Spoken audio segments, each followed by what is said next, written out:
added to our mix of things for lab chole is a suction tip.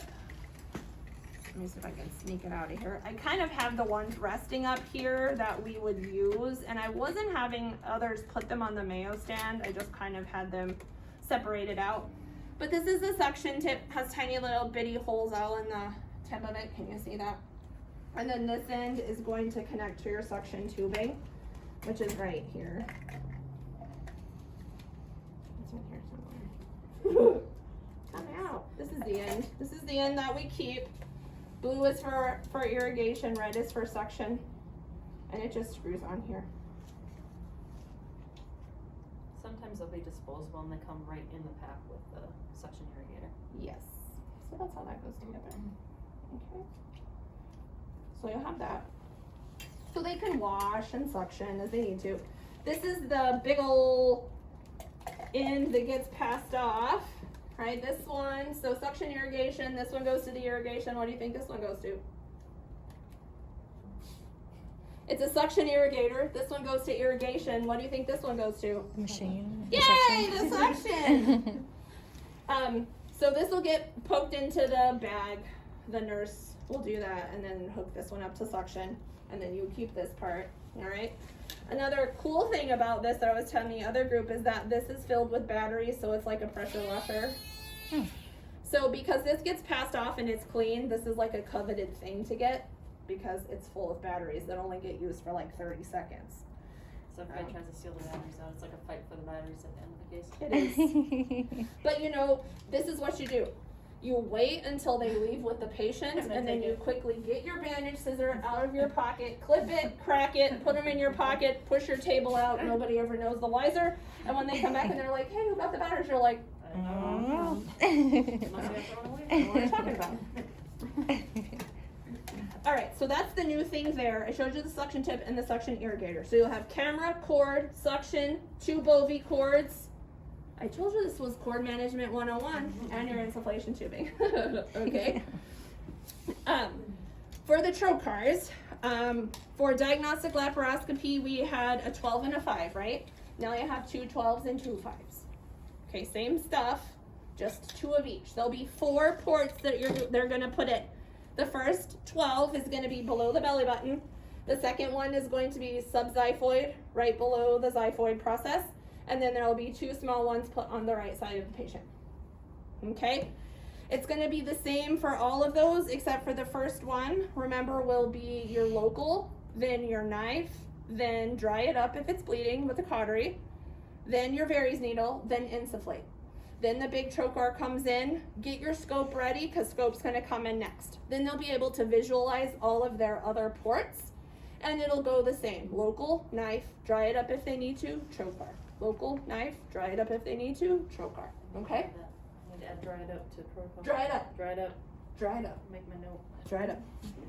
Could be sponge, could be Bovie. Maybe it doesn't bleed at all. It seems like this one here, I don't know how many times they like make that incision and it always bleeds. There must be like a little superficial vessel. Sometimes they refer to it as the aorta of the skin because it seems to like really bleed. So just be ready, you know, with something like that. Okay, so we have pretty much talked about all that stuff. We switched out the minor tray for the major tray. So you'll count the major tray in its entirety with your disposable stuff in the beginning, and then it's just disposables intraoperatively. We will not open. You will not be required to count a major tray intraoperatively. That will come later. Okay. Okay, but we're just baby steps here, and we'll go back to the minor tray to first do our first intraoperative counts. Then we'll graduate up to the major tray. Okay? Baby steps. Questions so far? Okay, let me talk about what I'm going to put on the Mayo stand. It's pretty much the same as diagnostic laparoscopy. And then we'll talk about the cholangiogram, okay? All right, so our local, guess I can put our Ratex up there. 11 blade is what we're going to be using, same blade, but we don't need to load it. We can just simulate, put that up there. What did I say after skin knife? Dry it up, then Verries needle for the first one. What goes with the Verries needle? The Saline. Right, they're going to test it. And then once they test it, they'll look at the insufflation, they'll insufflate the abdomen, and then what goes next? The first big trocar. Don't forget to lock this bad boy. Trocar. Okay, first big trocar. Then we'll switch your insufflation tubing, scope will go in. All right, then they're gonna put the subxiphoid one in, local, knife, dry it up, and then what goes in this one? The second. The second big one, right? And then they'll put in their 2 small ports. So they're 2 fibers. And they're both on the right side, the small one? They're both gonna be on the right side. Okay. The right side is the correct side. Did you ever do those single port lap choles? I watched Yeah, a you're gonna video ask me about about it this, I know. yesterday. Be so happy. We had a What? surgeon that would just, his time out was right side, everybody agree? All right, let's go. Right side's the right side? Right side, Done. right side? Let's do All it. Okay, let's see. A couple towel clips like before for the Varies needle on each side of the belly button. We can actually put them kind of in here with the Varies needle. Couple hemostats if they need to spread the incisions. Oh, sorry. It's okay. But that'll probably get us started.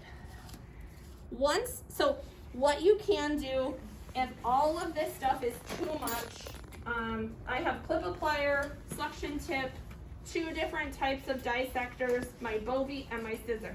If all of that stuff is too much to put up here at once like we were doing, you can leave it there, but just know, as soon as all 4 of these trocars are in, it's gonna be go time, and this stuff needs to come off, and this stuff needs to go up. Be prepared for that shift if you feel like this is kind of too much stuff. Or maybe you could put all of it up except for the clip applier. That might be a good thing to do too, okay? And make sure you keep them neat, because if you were to open, then you wanna make sure you have your instruments in order. Yes. I agree. Okay, and then as normal, towel, and then cord management 101. Pile them on top. Don't forget you'll need something to secure your cords. Okay, so you can put those like towel, all your cords, you can put those up there. You can save out a couple Raytex if you want, right? Put your towel, put your cords, put these things up there. That, remember, timeout, got to go in there somewhere. Okay? Questions about any of this? Okay, let's talk about the cholangiogram catheter really quickly, and then we'll divide up so that we can practice. Actually, are the sutures the same as Yes. yesterday? Sutures are gonna be the same. So ovicral is gonna be your deepest first stitch, start your count. Then your fat stitch is gonna be your 3 ovicral, and then your skin stitch will be your monocryl, final count. And are we doing that for every single, like, incision for each port, or? Probably the 2 bigger ones, but the smaller ones, probably just closed skin. Okay. Okay. Different cholangiograms come in kind of different ways. The way that this one comes is with this crazy wire inside. Makes it a little bit more stiff, right? So depending on if the surgeon wants you to leave it in or take it out, I just pulled it out so that we can practice putting it together. Some of them will come in a kit, and it'll have all the little pieces in there. Some will have a little balloon at the end, so you'll get an extra syringe, so the balloon will help to hold it in the duct, because remember, this is gonna go in the cystic duct, and then they're gonna inject their contrast and take their pictures to see if there's any stones. So because they're looking for stones, you wanna make sure there's no bubbles in your saline or your contrast. So because, see how there's one little bubble in there, can you see them? You just don't want bubbles in there because they'll show up as stones on the x-ray. Okay, so make sure that they're relatively bubble free, all right? And what you're gonna do is this stopcock right here that Mrs. Stolt taught you about earlier is gonna screw on to the end of the catheter, and one is gonna be to off and one is going to be to on. So the one that's off is off, contrast is gonna go there. If you're not thinking about that and you flip-flop them, it's fine, you can just turn it to contrast being off, okay? So that's fine.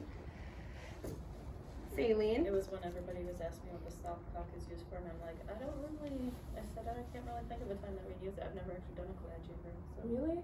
Mhm. I think I've done like 3 million of them. We used to have a general surgeon that routinely did them with them. grams with them, so I just did a lot of them. So that is what a stopcock is used for. Also in urology, they're used a ton Yeah. in urology. And then we usually have metal ones, and then you just want to make sure to pull them off your tubing so that you don't throw those away. I don't know how many times those are probably got thrown away. Flush with the saline, did you see? Uh-huh. And then it's ready to go. You can just put it back here in your little thing. This thing is kind of crazy, so just, corral it so it doesn't go like everywhere and get contaminated. So that would be ready. The other thing you can either just know and anticipate and leave back here or put up on your Mayo stand is the introducer. So let's pretend my hand is the abdominal wall and do not try this trick at home. When they get ready to do the cholangiogram, they're gonna maybe do some local, make a little poke incision, and they're gonna put this down through the abdominal wall. So belly here, outside world here. It has a really sharp tip. Do you see that? Yeah. So then they're gonna take that out, and then the catheter is going to be fed through that. Maybe. If your catheter does pop out and goes down the level of your table, it will be contaminated, Yes. so you have to get a new one. So they're gonna put this down through there. They're gonna feed it into the cystic duct. They just made a little snip in the cystic duct. They're gonna put it into the cystic duct. If it has a balloon, they'll inflate it. If it doesn't, they might take a little clip and they'll clip it. All right. And then it's gonna be time to get your C-arm ready. They're gonna do the cholangiogram, take some pictures. Okay, so that's kind of how that introducer works. When you do your count of your sharps, you'll count this with your hypo. Just in its entirety. You don't have to count we're not counting all the pieces. And like we were talking about in the other group, it's site specific, so just do when in Rome. But here we'll count it as a hypo. Okay? So quickly, just the steps of things. A general kind of pave the way. Mrs. Stolp's gonna go over the protocols with you tomorrow when you're Zooming at home. All right? For lap chole, once they get all the ports in, they're gonna grasp the gallbladder with something. They're gonna dissect out the cystic artery and the cystic duct. They're going to clip the cystic duct with this clip applier. Remember I said the clip applier may or may not have a clip loaded in it, right? This one's empty, so anyways, just to reiterate. So they'll clip it, the cystic artery, and they'll cut it. They'll get that out of the way. And then the cystic duct, they're gonna dissect out, and if they're gonna do a cholangiogram, then they'll make a little snip in it, and that's where the cholangiogram catheter is gonna go, all right? And then they'll do their grams, and then they'll go back in, they'll finish clipping it and transecting it. If they're not gonna do a cholangiogram, then they'll just clip, cut the cystic artery, clip, cut the cystic duct, and then it's cautery to dissect the gallbladder off the liver bed. All right, at that time, it's gonna be time to get the gallbladder out. So one of the ways that they do that is by using something called an endo pouch. And if this wasn't used already, it would have a pouch attached at the end here. Mm-hmm. It's like a little bag and it has a drawstring. And when they get it in there and they push this forward, the little bag is gonna come out and they'll put the gallbladder in it. And then there's the little string end is here, they'll pull the string and it's like a little satchel, it'll close and the gallbladder will be in there. And then they'll just pull this whole thing out and then you get it, like here you go, here's the gallbladder. All right, so usually cut the bag, get the gallbladder out, put it in your specimen cup, put the lid on, pass your specimen off, all right? And then this would go in the sharps. It's a disposable, just like your Maryland dissector, your clip applier, and your endo shear. All right, those would all go in the sharps. Okay? After the gallbladder's out, they'll probably wash and suction. They'll look at the liver bed, make sure that it's not bleeding. If it is, they might need some cautery to like dry up the liver bed. And then we call it a day, right? Stuff is gonna come out. And then it's that shift of getting your laparoscopic stuff off and your stuff you're gonna use to close on. All right, a couple Army Navies probably, your stitches, a forceps for your surgeon, suture scissor, those fun things, okay? When you pass your ovical UR6, you're gonna do your first intra-op count of just your disposable stuff. And then you will let your surgeon know about that if it's good. Then they'll do the fat stitch, which is 3 ovical, no count needed. Then they'll do the skin stitch. When you pass the skin stitch, initiate your final count. Let your surgeon know the results of that.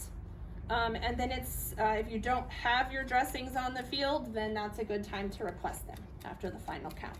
All right, and then it's just washing up and going home. Nice. Okay? Let me go see him now.